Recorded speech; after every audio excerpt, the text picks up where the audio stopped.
Destroy WrestleTalk. Thanks for being an awesome pledgehammer on Patreon, Paul E. Dangerously Jarman. Hello and welcome to the WrestleTalk MECHANews.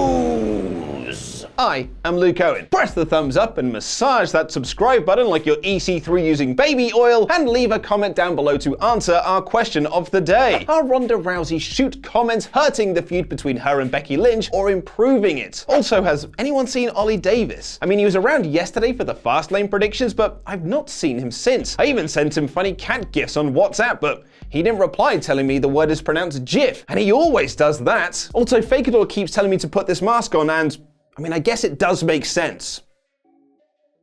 Anywho, most of you will know this about me already, but I am a huge fan of the Child's Play and Chucky franchise. Child's Play was a 1988 horror movie written by Don Mancini and directed by Tom Holland, which spawned a couple of sequels before rebranding itself into the Chucky series, with Bride of Chucky, Seed of Chucky, and more recently Curse of Chucky and Cult of Chucky. The series is even getting a big screen reboot later this year starring Park and Rex Aubrey Plaza, and original creator Don Mancini is working on a TV series based on the original continuity. And it turns out the series also has a big fan from the world of professional wrestling, with 205 Live general manager Drake Maverick posting an image on Twitter of a life-size good guy doll from the original movie, saying he's wanted one since he was a child. But be careful there, Drake, there might be the soul of a serial killer trapped inside it, especially if you're the first person he reveals himself to, because then he'll try and transfer his soul into you using the power of Dembala, and then we'd have a serial killer trapped inside the body of the general manager of 205 Live. Actually, that sounds rad. And it might even give a little boost to the ratings of WWE. You're right, that was a good segue. Raw earned its best rating since August 2018 last week with the return of Roman Reigns, but fell 5% this week to bring home 2.78 million viewers. With that said, the return of Roman has certainly helped Monday nights for WWE, as this number is still higher than what the company was doing after the Royal Rumble, with the first hour bringing in over 3 million viewers that dropped massively into the third hour, which was built around Charlotte Flair and Becky Lynch. But what did you think of the show? Ollie Davis said it was a rather bland and boring pour, and only 15% agreed, while 29% thought it was core, and 45% thought it was average. Over on the SmackDown side of things, and the show drew basically the same number as it did last week, an average of 2.15 million viewers. But what did you think? I thought the show was smack bang in the middle, and only 28% agreed, while 62% thought it was smacktastic. Hopefully WWE can pick up some of their viewing figures by this time next year, with the company announcing that for the third time since 2012, WrestleMania will be hosted by Florida, with WWE's own Twitter feed announcing the news a few hours before the official press conference. The show is rumored to take place on April 5th next year and will be held at the Raymond James Stadium, home of the Tampa Bay Buccaneers, with the company tying into the Bucs by revealing this awesomely bad logo for the show, which suggests it will have a Pirates theme. Kairi Sane has to be winning a title, right? Either that or we'll get a cameo from Paul Burchill. But seriously, can we take a moment to appreciate how good and bad this logo is?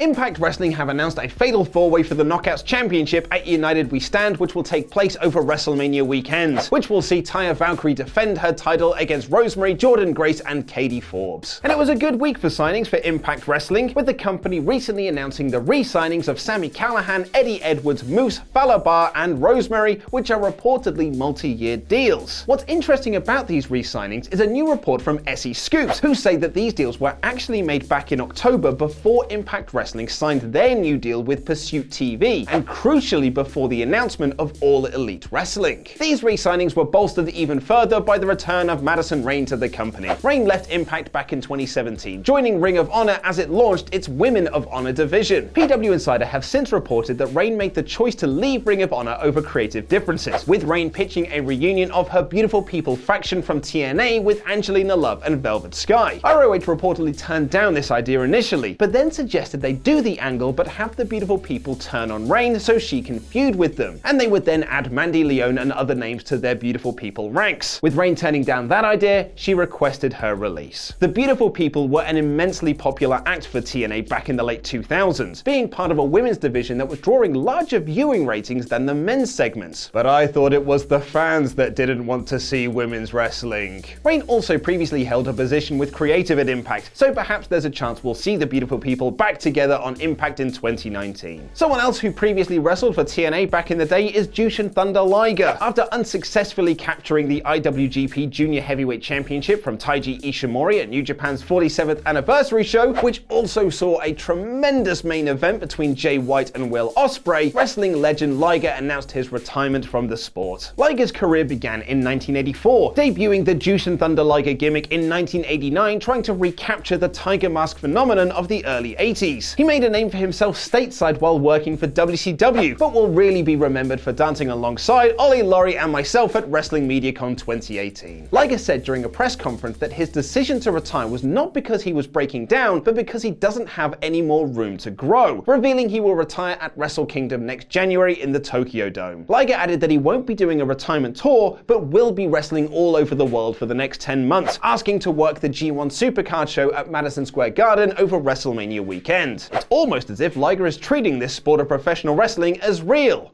But the same cannot be said for WWE and Ronda Rousey.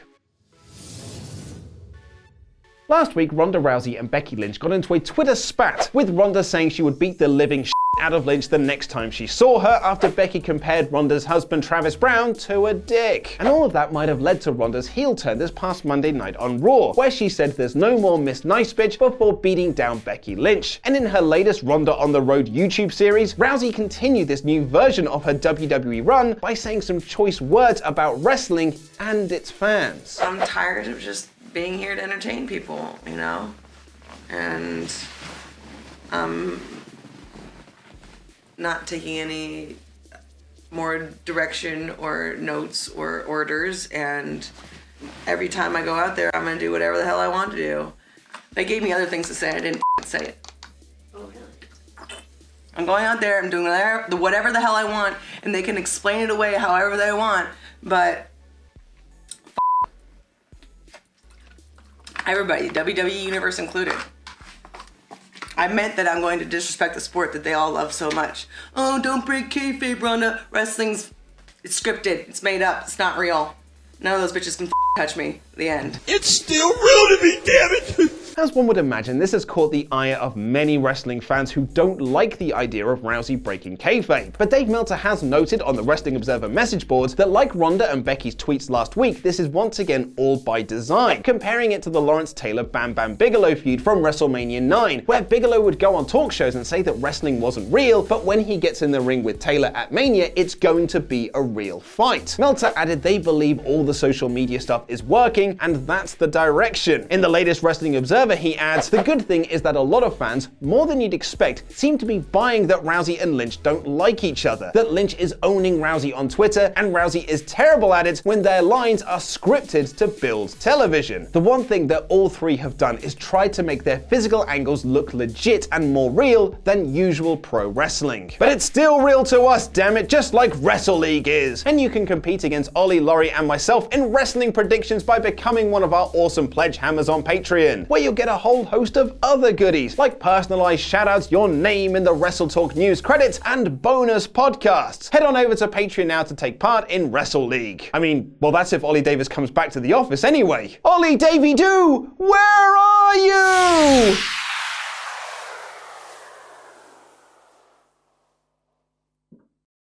Hello? Is there anybody there? Hi, how can I help you? So, Cal Val, what are you doing here?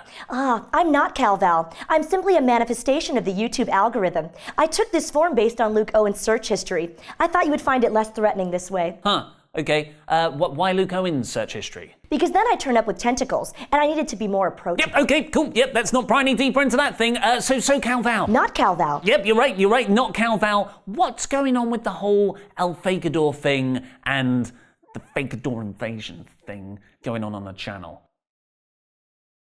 Val? Running diagnostics. Forgot you're a robot. Diagnostics complete. El Fakador is able to assimilate anyone ranking below him in the algorithm. That is why you and Luke Owen remain unaffected.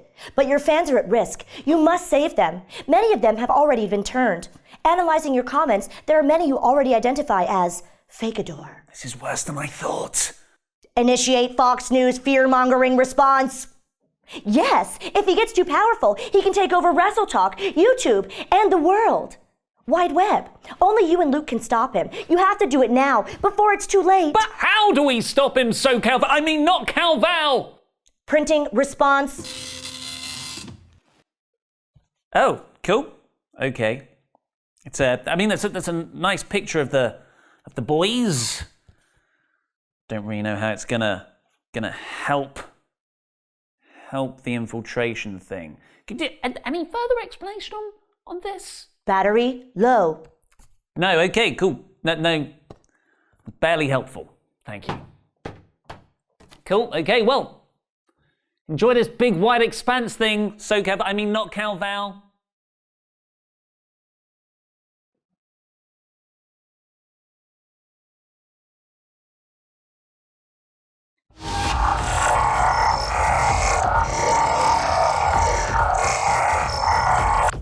Soon, everything will be Fakador. Isn't that right? Not Cal-Val. Not Cal-Val. I'm El Fakador.